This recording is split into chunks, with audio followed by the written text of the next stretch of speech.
de la mine în dormitor. Telecul e ca hipnozul, de data asta în gol. Pe ecran fotbal, dar eu вообще ни о чем. Втыкнesc în telefon, noutăți pe scroll. În Ucraina chipiș, реально este icon.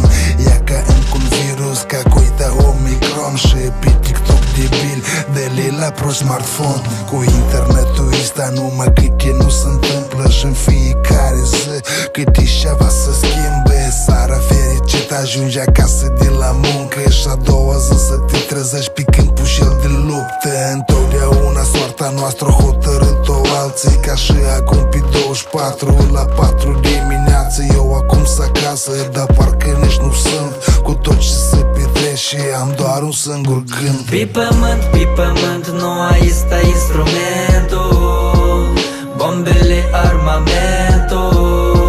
Așa ne spune învățământul. Mai întâi a fost cuvântul. Nu există instrumentul, bombele, armamentul. Așa ne spune învățământul. Mai întâi a fost cuvântul. Dacă ți se întoarce viața la tine cu fundul, pur și simplu înșipi odată și de pe urmă drumul. Asta e un fel de școală, spus un drug de-a meu.